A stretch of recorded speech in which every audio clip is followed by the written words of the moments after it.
झुंझुनू की 53 साल की भावरी शेखावत सेकंड ईयर की छात्रा हैं। वो ग्रेजुएशन कर रही हैं पंडित दीनदयाल उपाध्याय यूनिवर्सिटी सीकर से। झुंझुनू की भावरी ने एक बड़ा संदेश दिया है, कुछ सीखने की चाहत हो तो उम्र बाधा नहीं बनती।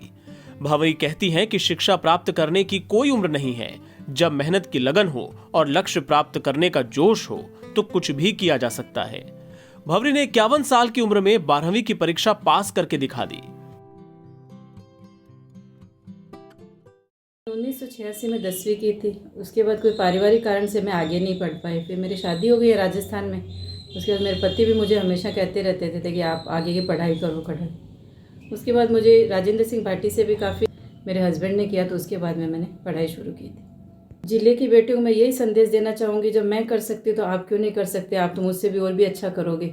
और हर माँ बाप को, सास ससुर को भी अपनी बेटियों को, बहुओं को पढ़ाना चाहिए, आगे बढ़े वो सब। 12वीं में अधूरी रह गई थी पढ़ाई, तो उसके बाद से मुझे हमेशा रहता था कि मुझे 12वीं करनी है, ग्रेजुएशन करना है। फिर आजकल के बच्चों को मैं जब 90% ऐसे लाते हुए देखती थी तो मुझे बहुत अच्छा लगता था। तो मैं सोचती थी कैसे पढ़ते हैं बच्चे, अपन लोग भी कोशिश करें एक बार। तो इसीलिए फिर राजेंद्र सिंह भाटी है, उनका मुझे बहुत रहा। उन्होंने एक दिन मुझसे पूछा आप कहाँ तक पढ़ी हुई हो। फिर उन्होंने मुझे ओपन बोर्ड के बारे में बताया, तो उन्होंने मेरी मदद की। तो फिर मैंने ओपन बोर्ड के लिए फॉर्म भरा JB से मल्टीपर्पज़ स्कूल से, और बस ये। और ऐसा नहीं कि उन्होंने सिर्फ परीक्षा पास की, बल्कि उन्होंने राजस्थान में सबसे ज्यादा नंबर प्राप्त किए। इस पर उन्हें मीरा अवार्ड से सम्मानित भी किया गया है। झुंझुनू के विवेक नगर की रहने वाली भावरी शेखावत गृहिणी हैं। उनके पति सुरेंद्र सिंह शेखावत झुंझुनू डीजे कोर्ट में वकील हैं। भावरी शेखावत ने 1986 में महाराष्ट्र बोर्ड से 10वीं की परीक्षा पास की थी। 10वीं पास करने के बाद ही उनकी शादी हो गई। शादी के बाद वो झुंझुनू आ गई। भावरी बताती हैं कि यहाँ हालात और माहौल ऐसा नहीं था कि आगे की पढ़ाई जारी रखी जा सके, लेकिन पढ़ने की ललक थी। वो आगे पढ़ना चाहती थी। ससुराल की स्थितियां अनुकूल न होने की वजह से उन्होंने अपनी इच्छाओं को दबा दिया। पढ़ नहीं सकी, लेकिन मन में ये टीस रह गई कि ग्रेजुएशन तो जरूर करेंगी। 33 साल बाद पढ़ाई शुरू की। भावरी ने करीब 33 साल बाद पढ़ाई एक बार फिर से शुरू की। उन्होंने बताया कि 10वीं की किताबों को पढ़ने से उन्होंने शुरुआत की। बहुत ही सीरियस होकर पढ़ाई करती थीं। रोज घर का काम करने के बाद दोपहर में 3 से 4 घंटे वो पढ़ा करती थीं। वो बताती हैं कि काफी लंबा समय बीत जाने की वजह से उनकी लिखने की प्रैक्टिस छूट गई थी, इसलिए दिन में 2-3 पेज वो खुद लिखा करती थीं। भावरी बताती हैं कि उन्होंने ओपन बोर्ड से फॉर्म तो भर दिया था, लेकिन पति सहित परिवार के किसी भी व्यक्ति को यकीन नहीं था कि परीक्षा पास कर लेंगी।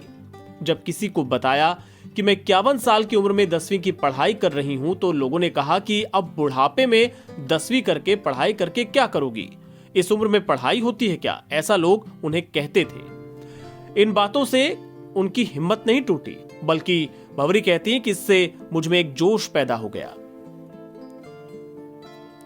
भावरी के पति सुरेंद्र सिंह शेखावत खुद वकील हैं। उन्होंने भावरी की इच्छा को दबने नहीं दिया और उनका लगातार हौसला बढ़ाते रहे। शादी से पहले इन्होंने मैट्रिक महाराष्ट्र बोर्ड से उत्तीर्ण किया था, और उसके बाद में शादी हो गई। शादी होने के बाद में यहाँ आ गई। उसके बाद में कुछ पारिवारिक परिस्थितियाँ ऐसी रही कि वो नहीं पढ़ पाई। और बाकी तो हमेशा कहती थी कि साहब मुझे पढ़ना है, मुझे पढ़ना है, लेकिन वो परिस्थितियाँ अनुकूल नहीं रही, इसलिए वो आगे नहीं पढ़ पाई। और बीच में इन्होंने परीक्षा दी, काफ़ी मेहनत की, दिन रात पढ़ाई करके उन्होंने ये परीक्षा दी थी। इसमें मुझे बहुत खुशी है इस बात की कि साहब इन्होंने जिला टॉप किया है, मेरिट में नंबर आया है, इनको मीरा पुरस्कार मिला है सरकार की तरफ से। इसके लिए मैं बहुत ही खुशी हुई मुझे इस बात के लेकर के कि साहब इस उम्र में ये इतने ज़्यादा मेहनत कर। हाँ, यहाँ या महिलाएँ जो किसी भी कारणवश, किसी भी परिस्थिति बस नहीं पढ़ पा रही है, तो उनको मेरी ये एक तरह से प्रेरणा है कि साहब इसको देख करके और ये भी आगे पढ़ाई करे और खूब अच्छे अंक ला करके और आगे से आगे तरक्की करे। YouTube से मिली काफी मदद। भावरी शेखावत बताती हैं कि उन्हें YouTube से काफी मदद मिली। जब वो घर का काम करती तो फोन पर 12वीं कक्षाओं का वो YouTube के जरिए लेसन सुनती रहती थी, और जब कोई उनको डाउट होता था तो उसे भी क्लियर कर लेती थी। NBT ऑनलाइन की रिपोर्ट।